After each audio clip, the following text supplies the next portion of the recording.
Welcome back to True Echo, where real stories meet unforgettable justice. In today's gripping true-to-life drama, a white neighbor in an upscale community calls 911 on a pregnant black woman walking her dog. No crime. No threat. Just prejudice. But what no one knew, was that her husband wasn't just any man, he was the mayor of the city. And what he did next shook the entire neighborhood. Stay with us until the end, because justice isn't just served, it's transformed. Now, let's dive into this powerful story. Silver Oaks shimmered under the soft golden afternoon light, its white fences and rose bushes casting long, tidy shadows across the pavement. The air smelled faintly of jasmine and fresh-cut grass, whispering the illusion of peace. At the far end of Holmes Street, Amara Davis, 30 years old and newly pregnant, walked slowly with her dog, Buster, a golden Labrador with kind eyes and a gentle gait. Her cotton sundress swayed lightly with each step. Amara had lived in Silver Oaks for less than a week. She had hoped it would be a fresh start. Quiet. Safe. Ideal for her and her husband, Mayor Adam Davis, to raise their first child. Her sunglasses shielded her from the sun, and her wide-brimmed hat shadowed the early fatigue written across her face. She paused beneath an old oak tree at the end of the street, placing a hand on her small but growing belly. Buster wagged his tail and sat beside her, his tongue lolling out happily. The cicadas buzzed lazily, and for a fleeting moment, Amara felt calm. Until a sudden chill ran up her spine. From across the street, behind a lacy cream curtain, a pair of eyes watched her. Rachel Myers, mid-50s, wrapped in a pristine white cardigan, squinted hard at the unfamiliar figure under her beloved oak. Years ago, Rachel had been the victim of a car break-in. Since then, suspicion was her default. Especially toward anyone who didn't look like they belonged. Her phone trembled in her hand as she snapped a photo and uploaded it to the neighborhood Facebook group, "Suspicious person near my house. Possibly casing." No context. No detail. Just fear dressed up as concern. Then Rachel dialed 911.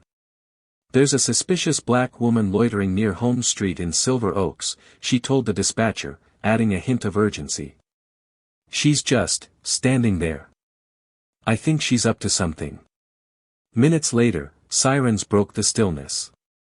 Birds scattered from the oak trees as a police cruiser screeched into view, headlights glaring directly onto Amara and Buster like interrogation lamps.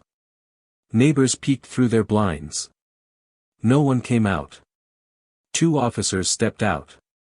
Officer Bennett, stocky, mid-40s, chip on his shoulder. And Officer Rodriguez, young, visibly nervous, barely out of academy training. Bennett approached fast, like he had something to prove. "Let's see some ID. Now," he barked. His tone wasn't just demanding, it was accusatory. Amara blinked, startled. I live down the street," she said. "We just moved in. I don't have my wallet on me. I was just walking my dog." "You live here?" Bennett sneered. "Really? Pregnant too, huh?" Amara's hand instinctively covered her belly. Her voice wavered. "Yes, I'm pregnant. Please, I'm not doing anything. My name is Amara Davis." Buster growled softly, protective, sensing the tension.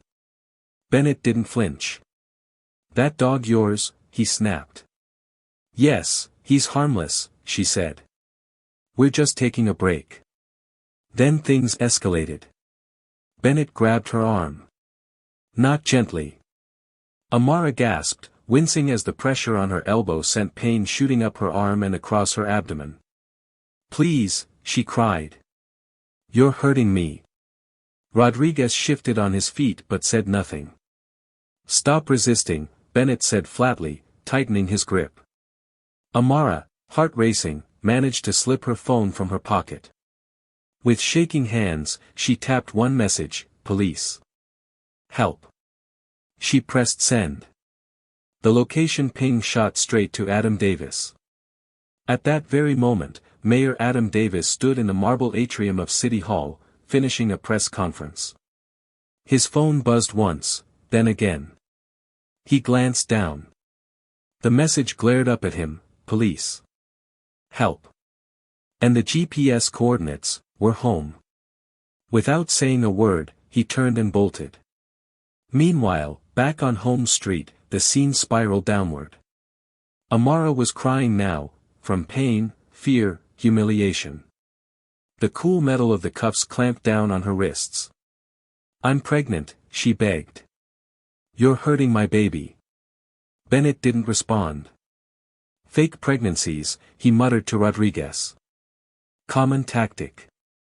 Rodriguez looked away, jaw clenched. He didn't believe her, but he also didn't believe this was right. Then it happened. Buster barked sharply, lunging forward, not to bite, but to protect. Rodriguez, panicked, drew his firearm. The gunshot cracked through the air. Silence followed. Buster slumped to the pavement, a small pool of blood soaking into the concrete. Amara screamed. "No, Buster. No. Oh God, please no." Tears streamed down her face as Bennett dragged her to the patrol car and shoved her inside. She doubled over, gripping her stomach. The contractions came hard now. Each one sharper than the last. Her baby was in danger. And then, a thunderous screech. Adam's black SUV whipped around the corner, tires screaming against the asphalt. The car skidded to a stop in front of the cruiser. Doors flung open. Mayor Adam Davis stepped out, rage crackling in every inch of his towering frame. Rodriguez froze. Bennett instinctively reached for his badge, too late. Adam's voice boomed across the street. "Let my wife go." Neighbors flooded their windows now. Phones came out. Lights flicked on. Bennett blinked in disbelief. Wife.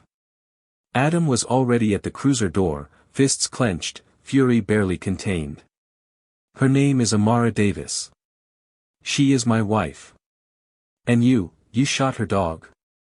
You handcuffed a pregnant woman." "I didn't know," Rodriguez tried. "You didn't care," Adam cut him off. "You didn't even ask." He pulled out a family photo, himself, Amara, and Buster, and held it up like a badge. "She lives here. She belongs here. And I will make sure every one of you regrets this day." Amara was released. She collapsed into Adam's arms, sobbing uncontrollably. He wrapped her tightly, shielding her from every stare, every whisper. Then he turned, fire in his eyes, and delivered a promise. "This won't end here." The weight of Adam's presence hung like a storm cloud over Silver Oaks. The whispers that once trickled through window slats now erupted into full-blown murmurs. "That's the mayor's wife. They shot her dog. They handcuffed a pregnant woman." Officer Bennett, suddenly pale and meek, stepped back as though he might vanish into the sidewalk. "We were responding to a call. She was acting suspicious. She was walking her dog," Adam thundered. "She was standing beneath a tree. What part of that justifies handcuffing her, grabbing her arm, or shooting an unarmed animal?" Bennett stammered, "Mr. Mayor, I didn't know." "Exactly," Adam snapped. "You didn't know, and you didn't ask. That's the problem." Officer Rodriguez looked like he might vomit. His hands shook as he holstered his weapon, eyes locked on the blood-stained concrete where Buster still lay. I'm sorry," he whispered, but the words sounded hollow against the backdrop of Amara's sobs. Across the street, Rachel Myers still stood frozen at her white picket fence. Her mouth was slightly ajar, eyes locked in wide disbelief. The proud, self-righteous fire in her gaze had flickered out. She hadn't just called the cops on a stranger. She'd targeted the mayor's wife. Her voice cracked as she tried to speak. I didn't mean for this to happen. I didn't know she was." "What? My wife?" Adam cut in, turning toward her. His voice dropped an octave, deadly calm. Or didn't know she was pregnant. Or didn't think someone who looks like her belongs here. Rachel's mouth moved, but no sound came. The cold wind rustled the rose bushes behind her. Then another voice broke the silence, elderly, trembling but firm. "Shame on you, Rachel," said Mrs. Eleanor Dubois, stepping out from her front porch, cane in one hand, a letter in the other. "You posted that hateful message in the group. We all saw it." Rachel's eyes darted toward her only remaining ally, but Eleanor didn't flinch. "You saw her standing there. And instead of offering a glass of water or a kind word, you called the police." "I was scared," Rachel croaked. She was just standing there. Eleanor's eyes burned. "Yes. Standing there. Pregnant. Under a tree. And for that, you risked her life. Her baby's life. Her dog's life." Amara, still trembling against Adam's chest, turned slowly. Her gaze locked onto Rachel's. Her voice cracked from exhaustion, but her words cut through the cold air like glass. "You didn't see me," she said softly. "You saw what you wanted to see." Rachel looked down. Her hands trembled. But no apology came. Because none would ever be enough. Adam finally turned back to the officers. "You'll prepare a full incident report. And you will submit it to my office by 9 a.m. tomorrow.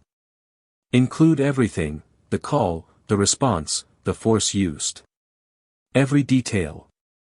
Officer Bennett nodded stiffly, trying to save face. Rodriguez barely managed a, "Yes, sir."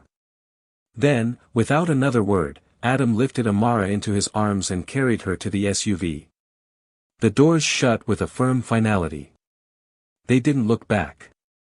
Inside the vehicle, Amara clutched a photo of Buster that had been left in the glove box during their move. Her breathing slowed, but her eyes were red, hollow. Her fingers trembled as she pressed the image to her chest. Adam reached over and gently touched her hand. "I'm here," he whispered. She turned to him slowly. "If you hadn't come when you did, I would have burned that street to the ground," Adam said, voice raw, honest. "But I did. And I always will." Amara didn't respond.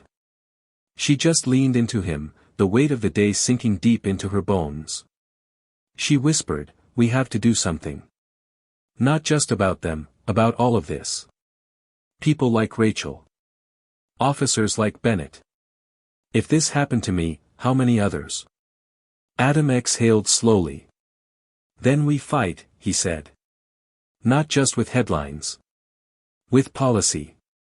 With purpose." Silence filled the SUV, but it was no longer hopeless. Amara's fingers curled tightly around his. Outside, the sun dipped behind the silver oaks, casting long shadows across the perfect lawns, shadows that now carried the memory of injustice, but also the beginning of change. 3 hours later, City Hall was ablaze with activity. Mayor Adam Davis had called an emergency meeting with the City Council, the Police Oversight Committee, and the Chief of Police. The conference room buzzed with urgent whispers and shifting chairs. But when Adam walked in, everyone went silent. He didn't waste time. "What happened today in Silver Oaks is a disgrace," he said, standing at the head of the table. His voice was steady, but his eyes burned. "My wife was handcuffed without cause. Her dog, an unarmed, non-aggressive animal, was shot. All because someone saw her as a threat.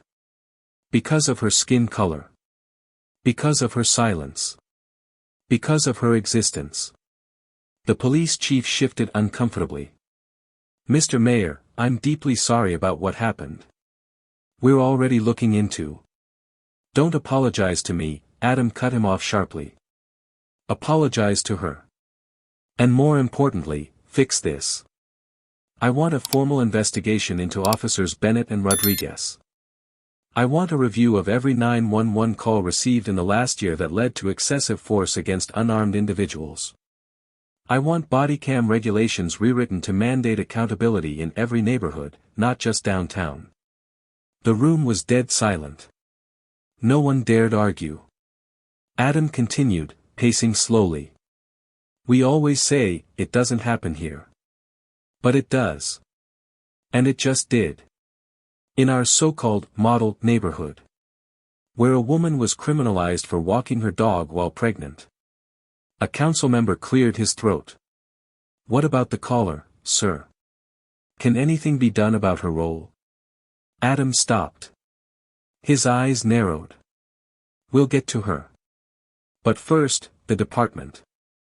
The chief nodded. We'll start with disciplinary proceedings immediately. Not just disciplinary, Adam said. We're talking criminal charges. Civil rights violations. Animal cruelty. Abuse of authority. This isn't a slap on the wrist, this is career-ending behavior. And with that, the meeting ended. Adam didn't wait for applause. He left as swiftly as he had come, stepping out into the crisp evening with the scent of rain in the air. Back at home, Amara sat on the couch wrapped in a blanket, eyes still puffy but gaze focused.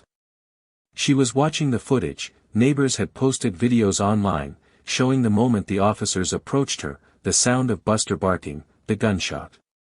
She didn't cry anymore. Her tears had run dry. But her resolve had never been stronger. I don't want to just be the mayor's wife who got handcuffed, she said as Adam entered. I want to be the woman who helped change things. Adam kissed her forehead. Then we'll change them. The next morning, the front page of the Bastrop County Gazette exploded with the headline. Mayor's wife mistakenly arrested, dog shot, caller, officers under investigation. The article detailed the events, included photos of Buster, described Amara's pregnancy, and even quoted a furious Eleanor Dubois and remorseful neighbors. Public reaction was instant. Outrage. Sympathy. Rage. And for the first time in a long time, momentum.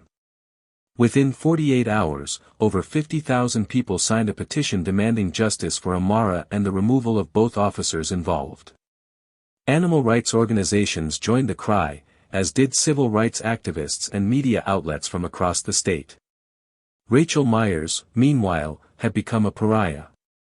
The same neighbors who once waved politely or joined her at the HOA meetings now crossed the street to avoid her. Her inbox overflowed with angry messages, her phone rang endlessly with reporters asking for comment. But Rachel said nothing. She hadn't left her house since the day of the incident. That Friday, as the sun set over Silver Oaks, a different kind of gathering took place. In front of the ancient oak tree where everything had unfolded, residents quietly laid flowers and candles beneath a handmade sign that read, "Justice for Amara and Buster." Adam and Amara arrived just as twilight set in. The moment Amara stepped from the SUV, the crowd fell respectfully silent.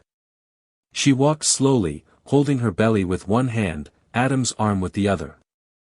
She approached the makeshift memorial, knelt beside a framed photo of Buster, and whispered something only he would have understood. Then she stood, faced the crowd, and spoke. I came here for peace. To build a life. I never wanted to be at the center of something like this, she began. But what happened to me isn't rare. It's just rarely seen. She paused. We live in a world where fear looks a lot like judgment. And judgment, unchecked, becomes prejudice. Prejudice kills trust. And sometimes, it kills dogs. People in the crowd wiped tears. Some bowed their heads. But today, I'm not here as a victim. I'm here as a mother. A wife. A citizen. And I promise you, this isn't the end. This is the beginning. Adam placed a hand on her back. We're creating a fund, he announced. It's called the Under the Oak Tree Community Fund. It will support legal aid for victims of discrimination and teach equity and compassion in our schools and neighborhoods. A cheer broke out. And as the oak branches rustled softly above, no longer a symbol of surveillance but one of strength, the people of Silver Oaks understood, change had come, and it wasn't going anywhere. 2 weeks after the emotional candlelight gathering, Silver Oaks was no longer the same neighborhood that once stood still and silent behind curtains. The community had woken up. And so had the rest of the state. Local news channels kept replaying footage of Mayor Adam Davis confronting the officers, standing protectively in front of his pregnant wife, demanding justice. The image of Amara's tear-streaked face and the still frame of Buster lying on the pavement became symbols, not of tragedy alone, but of a reckoning long overdue. The Under the Oak Tree Community Fund went live the following Monday. Within the first 48 hours, it raised over $250,000 in donations from citizens, activists, and even businesses across Texas. But Amara didn't want just money. She wanted stories. She issued a call across social media. If you've ever been judged, harassed, or made to feel unwelcome for simply existing, tell us. We're listening. We're fighting with you. You're not alone. Stories flooded in. A black teen accused of trespassing for skateboarding in his own cul-de-sac. A Latina nurse followed home by a neighbor who didn't believe she lived in the area. An elderly Asian man detained for suspicious behavior while walking to his cardiology appointment. Each story carried its own scar. Each one lit a fire in Amara's heart. She spent hours reading them, her hands protectively wrapped around her growing belly, whispering to herself, "This is for you, little one. I won't let you inherit this silence." Adam, meanwhile, pushed for policy reform with fury and precision. He introduced a new ordinance requiring all patrol officers to undergo de-escalation training with an emphasis on implicit bias.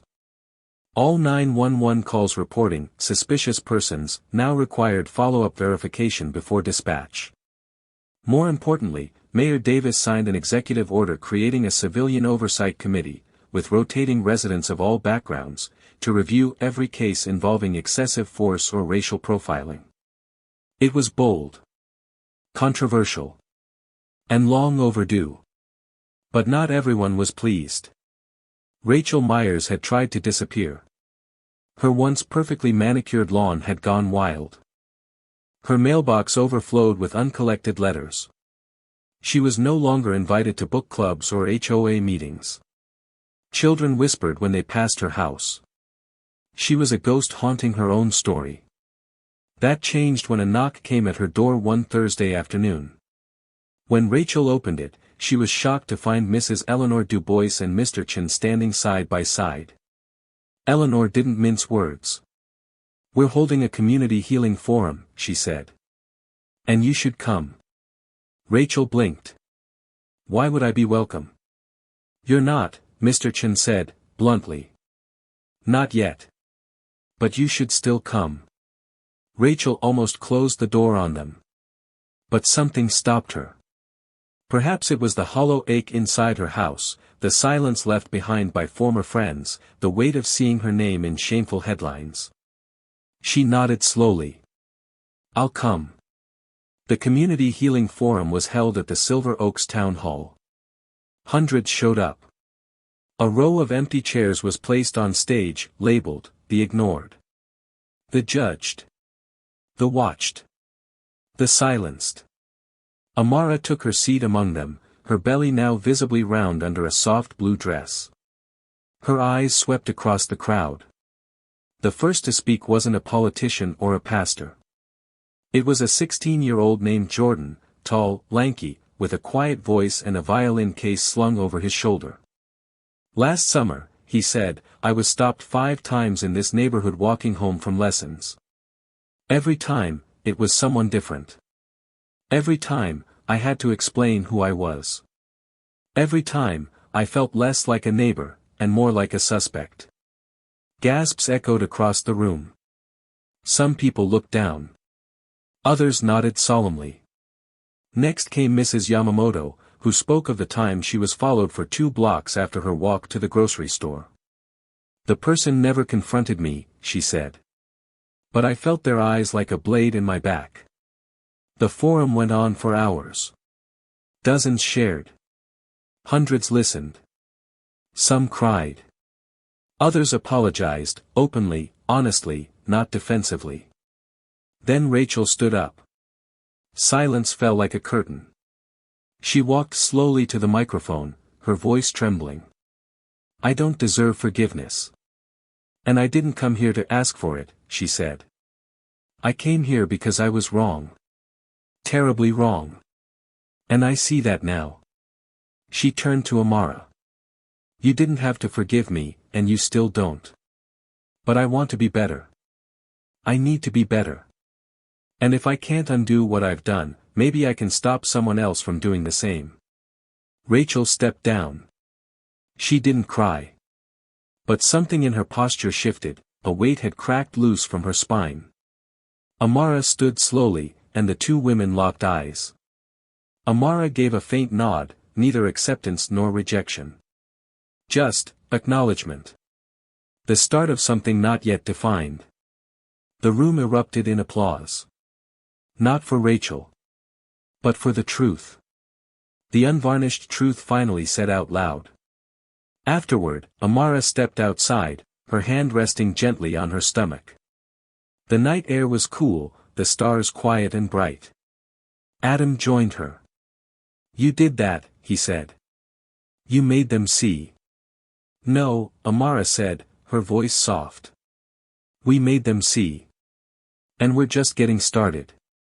As they stood under the open sky, the oak trees swayed gently behind them, no longer a place where fear began, but now where change had taken root. 3 months had passed since the day the sirens shattered Silver Oak's pristine silence. The seasons had begun to shift, summer's edge softening into early autumn. But the change that swept through the neighborhood wasn't just in the trees or the breeze. It was cultural. The Under the Oak Tree Community Fund had evolved from a grassroots idea into a fully staffed advocacy initiative. Amara, now in her 3rd trimester, had become its public face, delivering talks at schools, organizing equity training for HOAs, and creating safe reporting spaces for neighbors experiencing bias or profiling. Everywhere she went, people listened.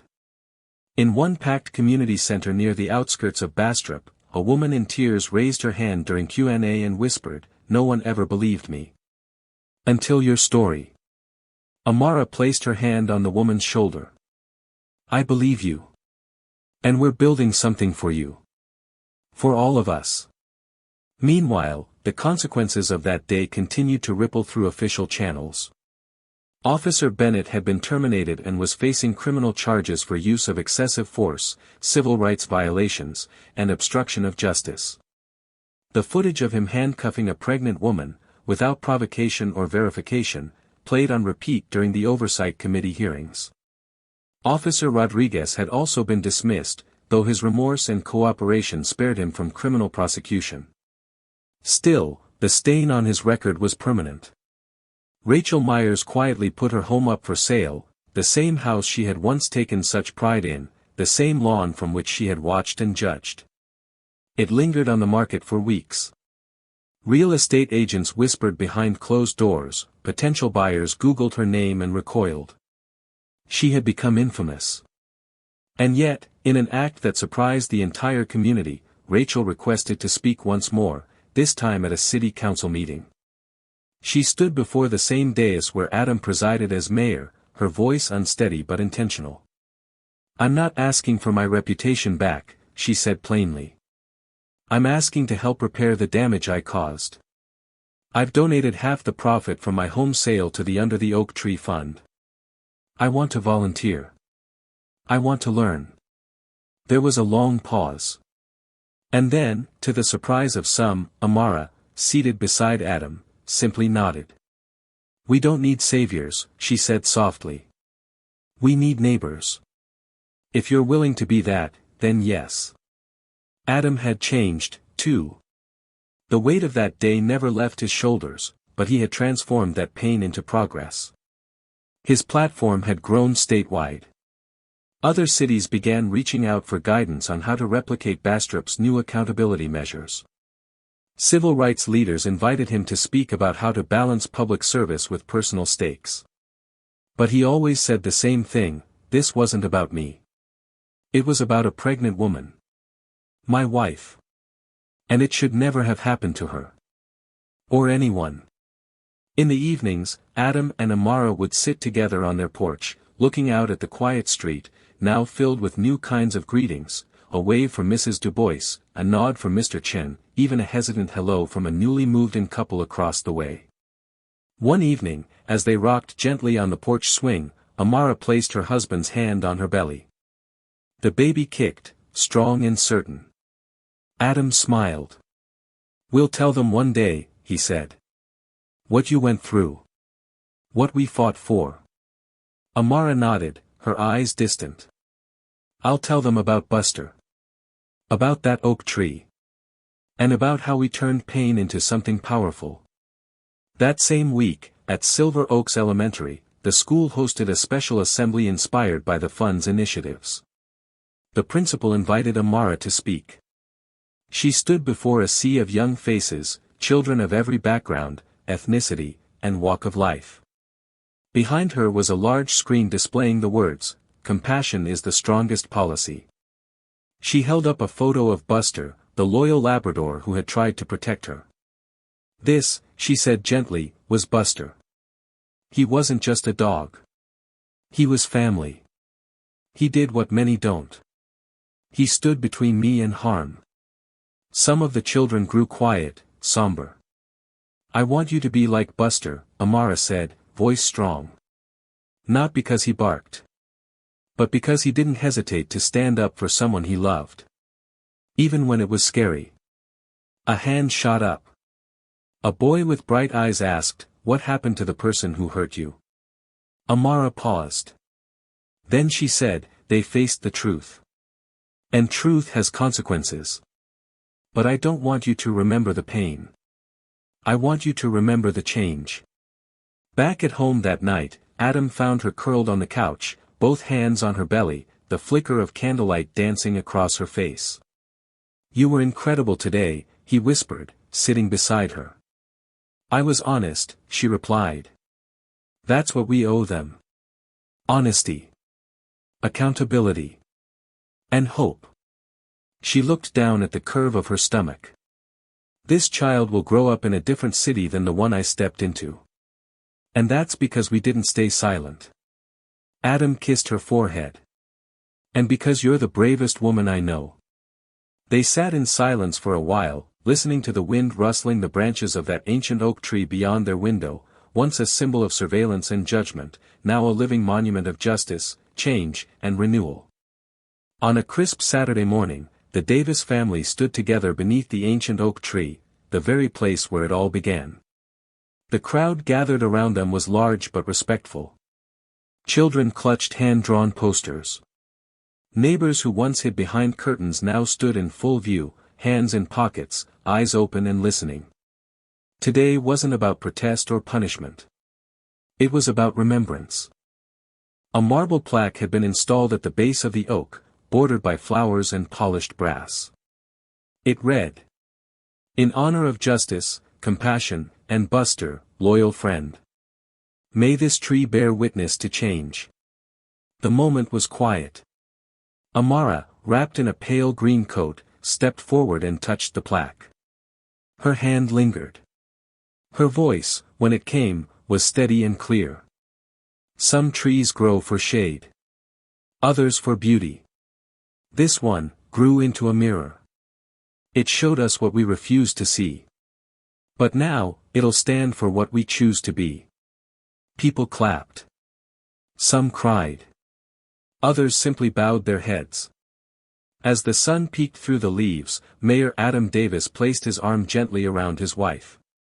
In his other arm, he held their newborn son, Miles Elijah Davis, bundled tightly, asleep, unaware of the legacy he had already inherited. Miles had been born just 8 days earlier. The delivery had gone well, and mother and baby were both strong. The hospital room had filled with a strange mix of joy and grief, joy for the miracle of life, grief for the companion who wasn't there to greet him. Amara had whispered Buster's name to their baby boy that night, a silent promise to carry forward the memory of loyalty and bravery. Now, standing beneath the tree, she felt that promise take root in something real. Rachel Myers, who had not spoken in public since the forum weeks ago, stood at the back of the crowd. Dressed plainly, hair pulled back, eyes rimmed with humility, she watched as Amara and Adam unveiled the new Justice and Equity mural near the tree. It featured a hand-drawn image of Amara standing beside Buster, his head lifted, his tail wagging slightly. Behind them was the silhouette of the oak, rising like a guardian. Around them swirled symbols of unity, clasped hands, broken chains, and blooming flowers. Rachel swallowed hard. She didn't belong in the front rows. Not yet. Maybe not ever. But she stayed. She listened. And when a group of volunteers began handing out information about new community equity training, she stepped forward and took a flyer. Not as a show. But as a step. The following week, a national news network aired a short documentary segment titled Under the Oak Tree, How One Family Changed a City. It featured interviews with Amara, Adam, local residents, and activists. It showed the plaque, the mural, and the school children reading letters they'd written to Miss Amara and Mayor Davis. One little girl, no older than 8, said into the camera, "I want to be a mayor one day too. And I'll make sure everyone's safe, even the dogs." The video went viral overnight. Not because it was dramatic, though it was. Not because it was emotional, though it certainly was. But because it felt real. And real stories move people. Amara received letters from across the country, women, men, parents, children, thanking her for turning pain into purpose. She cried while reading some. Others made her laugh. One simply said, "Because of you, I speak up now." Months passed. Then a year. By the first anniversary of the incident, Silver Oaks had undergone a visible transformation. The HOA now included rotating diversity liaisons. The police department's new leadership, shaped directly by Mayor Davis, had installed accountability tech in every vehicle and precinct. Amara had delivered 3 keynote speeches at civil rights summits. But it was the local change that mattered most. One afternoon, Amara took baby Miles, now wobbling through his first steps, back to the oak tree. He babbled excitedly, pointing at the flowers and mural. Amara knelt beside him and whispered, "This is where you were first protected, baby. Not by the law. Not by a badge. But by the truth. And the people who chose to rise when the world tried to push us down." She looked up at the swaying branches. "You'll grow up in a better place than I did. Because we made it better." Behind her, Adam stood silently, a small bouquet of white flowers in his hand. He knelt beside the plaque, set them down gently, and whispered, "For Buster." Then the 3 of them stood together, a black family once targeted by fear, now embraced by justice, surrounded by change they themselves had sparked. In a world where silence can be dangerous, Amara and Adam Davis proved that truth, compassion, and accountability are louder than fear. Their story is not just about one act of injustice, but about how one moment, one voice, and one decision can ignite a movement. As Amara once said, "We don't need saviors. We need neighbors." Let that be your reminder, whether you stand under an oak tree or in a city hall, your voice can build the kind of world we all deserve. If this story moved you, subscribe to True Echo for more powerful, real-life inspired stories. Share your thoughts in the comments, and if you believe in justice, equity, and second chances, pass this video on. Someone out there might need it today.